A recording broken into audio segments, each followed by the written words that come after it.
Hey guys, welcome back to my channel. শুরু করছি আজকের নতুন ব্লগ। আগের ব্লগে দেখেছো তোমরা আমরা টাকির বিভিন্ন রাজবাড়িতে ঘুরে বেড়াচ্ছি। আজকে চলে এসেছি আরও একটি রাজবাড়িতে। আর দেখো এখানে কি সুন্দরী না পরিবেশ, চারিদিক সবুজে ঘেরা, আর দেখে কি অসম্ভব শান্তি না লাগছে। আর এই বাড়িগুলো কিন্তু একদম ওয়েল মেনটেন করা। আর দেখো তার সাথে রয়েছে এখানে পুকুরও, আর এই পুকুরে কিন্তু অনেক মাছ রয়েছে। আর এই সমস্ত বাড়ির যারা বংশধরেরা রয়েছে তারা কিন্তু অনেকেই দেশের বা দেশের বাইরে রয়েছে, তারা কিছু মানুষের কাছে দায়িত্ব দিয়ে যায়, আর তারা এই বাড়িটাকে গেস্ট হাউস বা হোটেলের মতো ব্যবহার করে। তাই এখানে কিন্তু থাকা খাওয়ার সমস্ত রকম ব্যবস্থা রয়েছে। আর এই দেখো পুকুরের মাছগুলো কিরকম দেখা যাচ্ছে। আর বাড়িটা কিন্তু চারিদিকটা খুব সুন্দর সাজানো ছিল। দেখো এখানে রয়েছে পালকি, ধানের গোলা, বিভিন্ন রকম জিনিস দিয়ে কিন্তু বাড়ির চারিদিকটা সাজানো ছিল। চলো এবার বাড়ির ভেতরে ঘুরে দেখানো যাক।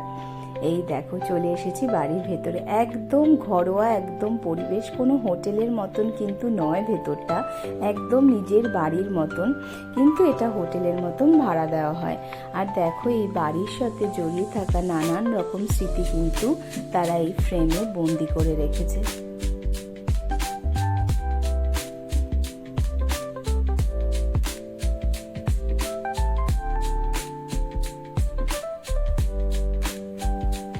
প্রচুর ফটো রয়েছে এখানে, যেখানে নানান রকম মানুষ এই বাড়িতে ঘুরতে এসেছে তাদের ছবি রয়েছে। চলো আমাদের এগুলো দেখা হয়ে গেছে, এবার আমরা বেরিয়ে পড়বো এখান থেকে।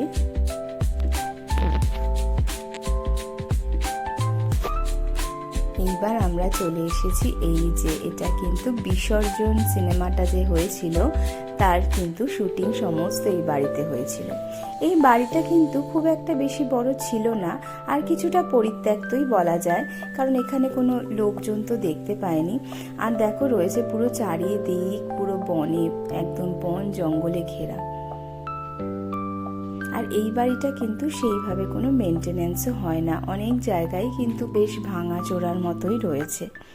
তো আমরা বাড়ির চারিদিকটা একটু ঘুরে দেখলাম, বিশেষ কিছুই ছিল না, শুধু জঙ্গল। আর এখানে একটা জিনিসেই বিশেষত্ব ছিল, তা হচ্ছে দেখো এই যে এখানে কিন্তু মৌমাছির চাষ করা হয়। এই যে দেখতে পাচ্ছ ছোট ছোট বক্সের মধ্যে কিন্তু প্রচুর মৌমাছি রয়েছে, আর এখানে কিন্তু একদম ন্যাচারাল হানি পাওয়া যায়, তাই জন্য এখানে মৌমাছিটা চাষ করা হয়। এই দেখো ছোট ছোট যে বক্স রয়েছে এর মধ্যে সমস্ত মৌমাছি ভর্তি করা রয়েছে।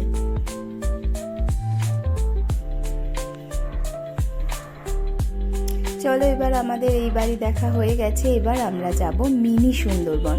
মিনি সুন্দরবন যাওয়ার রাস্তায় কিন্তু টোটো চলে না, তাই টোটো থেকে নেমে আমাদের কিন্তু এই ভ্যানে উঠতে হয়েছিল। আর দেখো রোদ ছিল এত সেদিন যে আমরা তাকাতেই পাচ্ছিলাম না ঠিক মতন, তাই ভ্যানে করে যেতে কিন্তু বেশ অসুবিধা হচ্ছিল, আবার একটু মজাও লাগছিল ভ্যানে চড়ার। চলো, আর এখানে কিন্তু টিকিট কাউন্টার রয়েছে, টিকিট কেটে নিতে হবে এখান থেকে।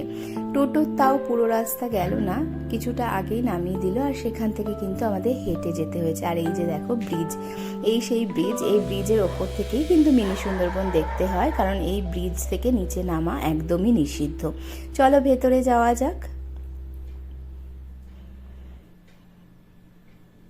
আর দেখো এখানে রয়েছে নানান রকম গাছ, যেরকম গাছ আমরা সুন্দরবনে দেখতে পাই, গরান, গোলপাতা, সুন্দরী, সমস্ত রকম গাছ কিন্তু এখানে রয়েছে।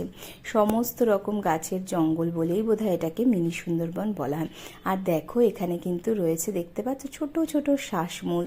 এখানে কিন্তু যেহেতু নদীর পাড়ে, তাই কিন্তু প্রচুর জল জমে, আর গাছেরা নিঃশ্বাস নিতে পারে না বলে একদম মূলগুলো ওপরে উঠে যায় তাদের শ্বাস নেওয়ার জন্য। আর দেখো এই যে এখানে কিন্তু সমস্ত বোর্ড দেওয়া রয়েছে, কোনটা কি গাছের জঙ্গল সমস্ত কিন্তু দেওয়া রয়েছে এখানে। কি ঘনই না জঙ্গল, এখানে একদমই নামা নিষিদ্ধ, কারণ এখানে নানা রকম পশু থাকতে পারে, নানা রকম কীটপতঙ্গ থাকতে পারে। এই যে দেখো এখানে লেখা রয়েছে ব্রিজ থেকে নিচে জঙ্গলে নামা একদমই নিষিদ্ধ। চলো আমরা আরেকটু এগিয়ে যাই। এবার কিন্তু সামনে আমরা পাবো ইছামতি নদী, আর তার ওই পারে কিন্তু বাংলাদেশ। তাই আমরা আস্তে আস্তে সবাই মিলে এগিয়ে চললাম। আর এই দেখো চলে এসেছে ইছামতি নদী, আর এখান থেকে বাংলাদেশটা কিন্তু খুবই কাছে দেখাচ্ছে। আর এই দাদা কিন্তু এখানে শরবত বিক্রি করছিল, আর তার সাথে কিন্তু বাইনাকুলার দিয়ে আমাদের বাংলাদেশ দেখা আর ফ্যামিলি ফটোগ্রাফ তোলা একদম ফ্রি ছিল। মানে ওনার কাছে শরবত খেলে এই দুটো জিনিস আমরা ফ্রিতে পাবো। তাই সবাই আমরা একে একে বাইনাকুলার দিয়ে বাংলাদেশ দেখে নিলাম। আর দেখো সবাই কি এক্সাইটেড বাংলাদেশ দেখার জন্য।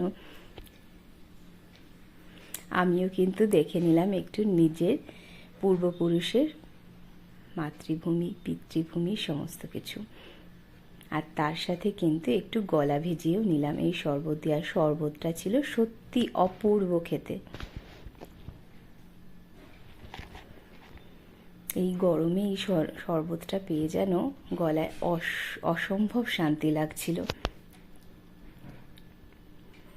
আর যাওয়ার আগে আমি আরও একবার এই জঙ্গলের ফটো তুলে নিলাম, ভিডিও তুলে নিলাম, কারণ সুন্দরবন আমরা যাইনি এর আগে কোনো দিন। এখানে কিন্তু খুব ভালো লাগছিল। আর দেখো দুটো ফোনে দুরকম টাইম দেখাচ্ছে, তাই আমি একটু তুলে নিলাম, কারণ এটা একটা আমাদের ইন্ডিয়ার আর একটা বাংলাদেশের সময় দেখাচ্ছে। চলো সবাই সুস্থ থেকো, ভালো থেকো, দেখা হবে আবার পরের ভ্লগে। আমার চ্যানেলটাকে সাবস্ক্রাইব করো। টাটা।